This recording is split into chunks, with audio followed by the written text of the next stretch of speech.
I wonder if the Gracies ever challenged him because he was known as, like you said, everybody highly respected him, and he's a great grappler. I wonder if he Yeah, ever got. there was talk a bit of a challenge.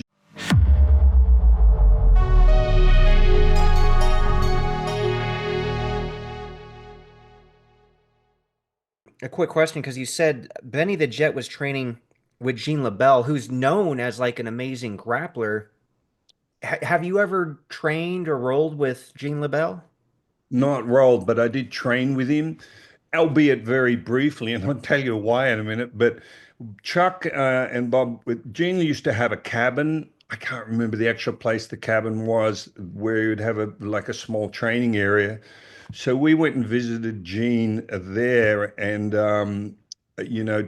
Gene would show us neck cranks, and Gene was known as a wrestler, and obviously he was the first basically American to beat the Japanese judo champions in competition. I mean, Wow. Gene, when I used to got to know Bill Wallace and Chuck and Bob Wall and Fuma, there's nobody, they all worship Gene as basically the toughest guy they knew. They would said in any challenge they put their house on Gene to win any sort of physical altercation. That's how much they respected Gene.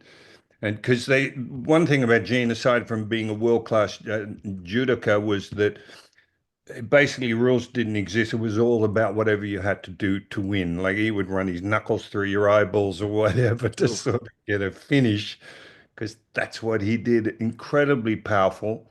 There's a story we were there and Gene, Gene wanted to show us again this particular neck crank. So he's got Bob Wall on the ground and he's on top of Bob. And this was quite a while. Gene, I say, would he have been 70? Whatever. He's on top of Bob. So Gene's on top of him, and all we could see is Bob's legs. And Gene's talking, and he's applying this neck crank, and Chuck and I are just sitting watching because it was only us there. And all we could see is Bob legs suddenly going, they're flicking like this, and Bob going, oh, and he's like crying out. And Chuck and I looked at each other. We thought, oh my God, but Gene's killing Bob Wall, and he let Bob up. Gene then grabbed me, wanted to show me almost like Aikido type locks that he would do with his judo and grappling. I remember he grabbed my wrist, and if somebody demonstrates, you at least want to look good. And I remember I'm like going off absolutely retarded. It was so painful, and I'm making these noises with Gene going from wrist lock to wrist lock to wrist lock, and he finally lets me go. I said, Sensei, all I was trying to say is, I think my wrist is breaking.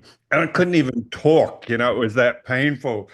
So they're funny memory. And I love Gene. He was such a gentleman.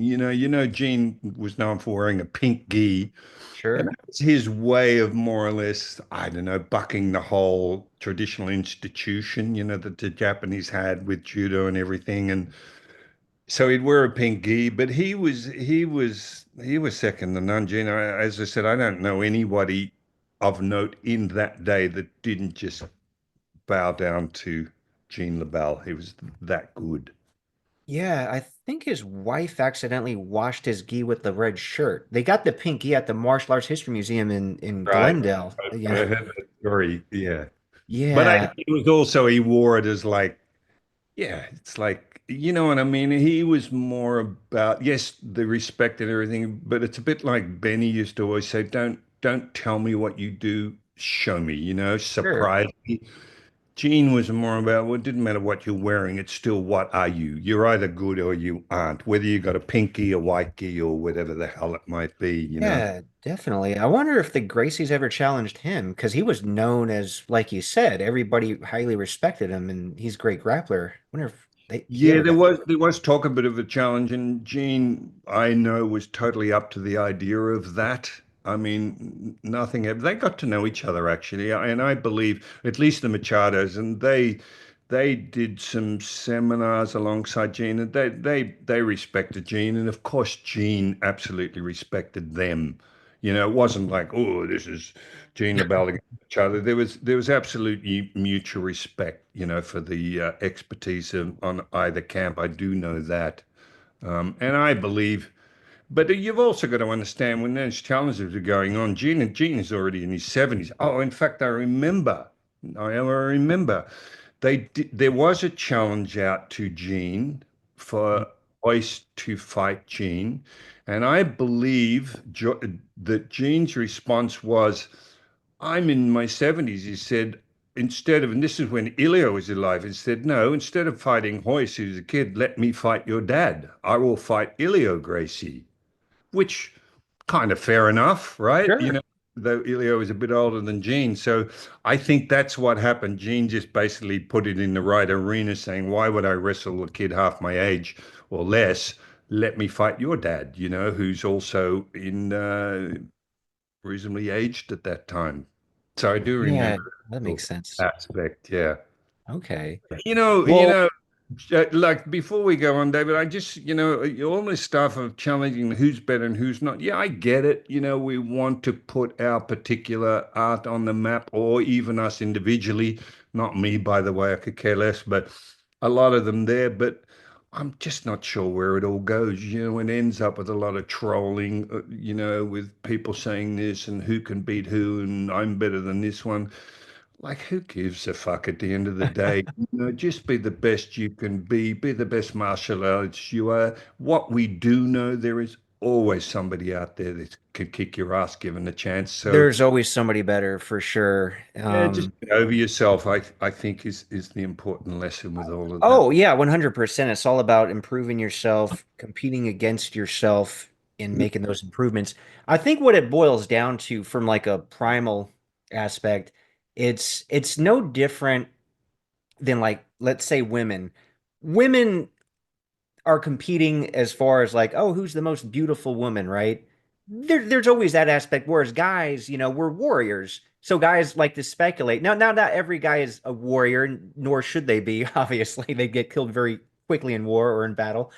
But even those guys would like to speculate. I wonder who the ultimate warrior is. So they think, oh, I wonder if Bruce Lee could beat this guy, or could this guy beat that guy? And you see guys like Mike Tyson do what they do in the ring. So it's more of just like people are curious. As like a guy, you want to know, oh, who's the baddest man on the planet? Just like a woman would be like, who's the prettiest girl? Yeah, no, and I get all of that, but I think it should be a little bit more in jest and fun rather than being your life's mission. Do you Oh know who yeah, more in jest and You know fun who for Randall? sure. You heard of Randall Tex Cobb?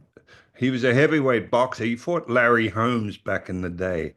Randall was like, I don't know. He was in Raising Arizona. You saw him. He was a big, powerful guy. He was a world title contender. In fact, when he fought Larry Holmes, he took such a beating that Howard Cosell quit commentating because of the beating Larry took. But Wow. the big that Randall took, the big part about it was just Tex refused to go down. He's that scary a warrior. I did an episode of Walker, Texas Ranger with Tex Cobb, and we got to be friends. And I remember him telling me, he said, Rich, he said, let me tell you something. Listen to me with my Texas accent, by the way. Rich, let me tell you something. He said, there's no such thing as a badass. I tried to find them.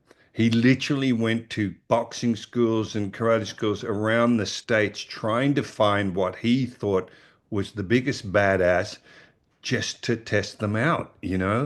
And that's an actual story that he went to a lot of places just wanting to test himself out. And if you ever met Randall, who's unfortunately not with us anymore, but most intimidating guy with the biggest head and the biggest hands. There was a friend of his told me that Randall got hit in the head with a baseball bat in a fight once, and Randall's response to the guy was, I appreciate the attitude.